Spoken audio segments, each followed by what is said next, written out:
नमस्कार दोस्तों, ये है उत्तराखंड मुक्त विश्वविद्यालय से संचालित होने वाला सामुदायिक रेडियो हेलो हल्द्वानी और आज है विश्व रेडियो दिवस। विश्व रेडियो दिवस हर साल 13 फरवरी को मनाया जाता है।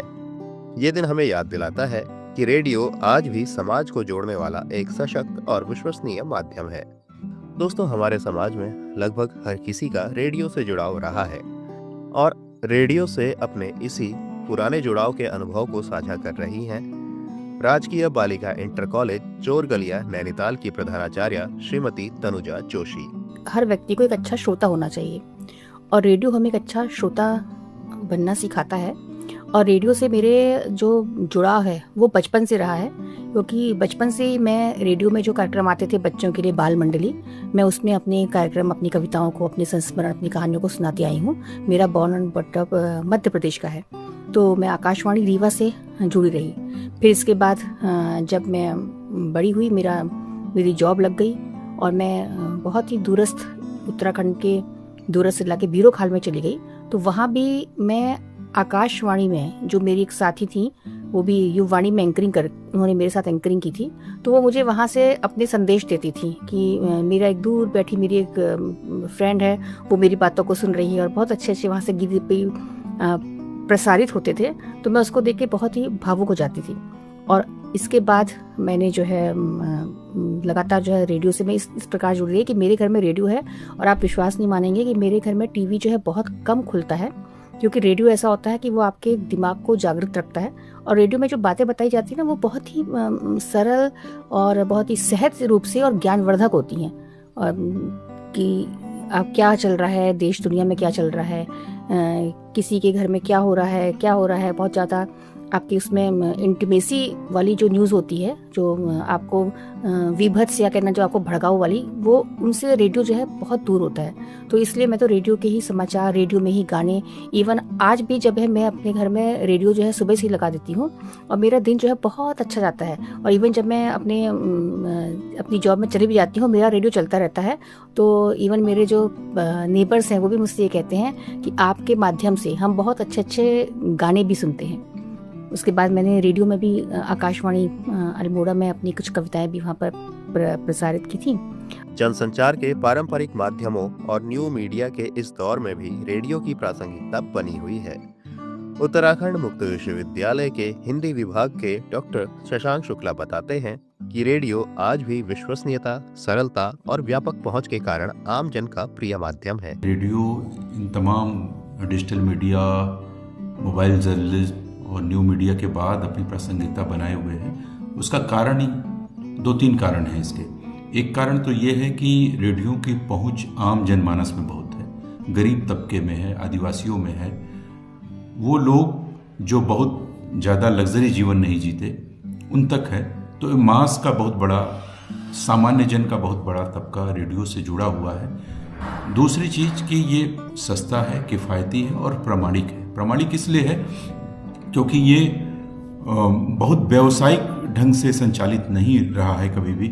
अपनी तमाम व्यावसायिकता के बाद भी ये बहुत व्यावसायिक माध्यम नहीं रहा है, इसलिए जनता के उन लोगों तक इसकी पहुंच बहुत विश्वसनीयता के साथ अभी भी बनी हुई है। दूसरी चीज़, प्रामाणिकता के तहत अगर हम बात करें तो रेडियो मुख्यतः हमारे श्रव्य माध्यम के अंतर्गत आता है। और जहाँ पर आप श्रव्य की जब बात आप करते हैं तो वहाँ पर चाहे रेडियो एंकर हो, जॉकी हो या कोई कार्यक्रम हो, वहाँ पर बहुत ही सावधानी रखी जाती है।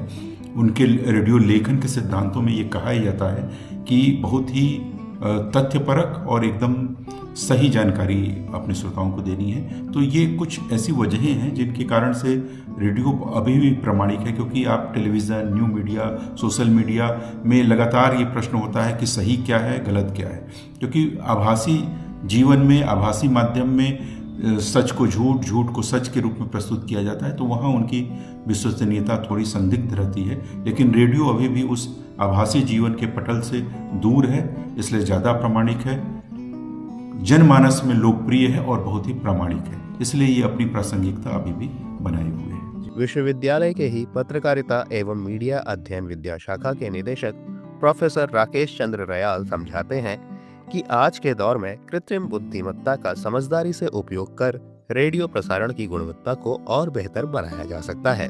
जो इस समय वर्ल्ड रेडियो डे है 2026, इसका थीम भी यही है कि रेडियो और आर्टिफिशियल इंटेलिजेंसी, यही थीम जो है रेडियो दिवस 2026 का है।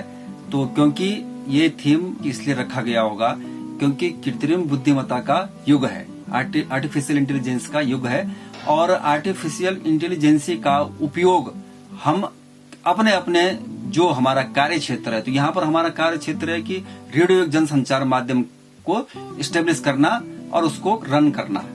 तो इसमें हम किस तरह से आर्टिफिशियल इंटेलिजेंसी जो कृत्रिम बुद्धिमत्ता है उसका उपयोग करते हैं और कृत्रिम बुद्धिमत्ता का किस तरह से सदुपयोग किया जा सकता है। तो आर्टिफिशियल इंटेलिजेंसी हम जानते हैं कि इंस्ट्रक्शन बेस्ड एक ऐसा सिस्टम है जो एल्गोरिदम पर डिपेंड है, जो बाइनरी सिस्टम आपका 0 और 1 फॉर्म जो मशीन लैंग्वेज है कंप्यूटर की उस पर बेस्ड है, क्योंकि नाम से परिलक्षित होता है कि वो कृत्रिम बुद्धिमत्ता है। हम ये कहें कि जो बुद्धिमत्ता उसकी तैयार की गई है, जो उसका एल्गोरिदम तैयार किया गया है, वो मनुष्य द्वारा ही तैयार किया गया है। तो कृत्रिम बुद्धिमत्ता का प्रयोग हम अपने रेडियो के संचालन में कैसे कर सकते हैं, और रेडियो के संचालन में क्योंकि चुनौतियां भी होंगी, जहां कृत्रिम बुद्धिमत्ता से रेडियो के संचालन में सुविधाएं हमको प्राप्त होंगी, है ना, वहीं कहीं कहीं चुनौतियां भी होंगी।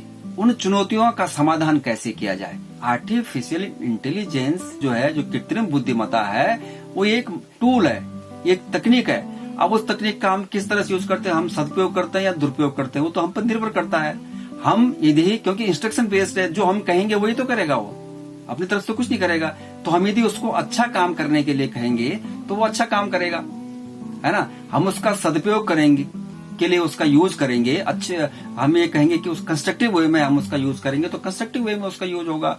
लेकिन उसके लिए आर्टिफिशियल इंटेलिजेंसी के प्रति जागरूक होना भी बहुत जरूरी है कि हम किस तरह से डुप्लीकेसी से बचें, डीप फेक से बचें, और आर्टिफिशियल इंटेलिजेंसी जो कृत्रिम बुद्धिमत्ता है उसका दुरुपयोग न हो, जो उसके नेगेटिव जो यूटिलाइजेशन है उससे हम कैसे बचेंगे कि हमको सजग और साक्षर होना पड़ेगा कृत्रिम बुद्धिमत्ता के प्रति। विश्व रेडियो दिवस पर आइए हम सब मिलकर इस सशक्त माध्यम के महत्व को समझें और आगे बढ़ाएं।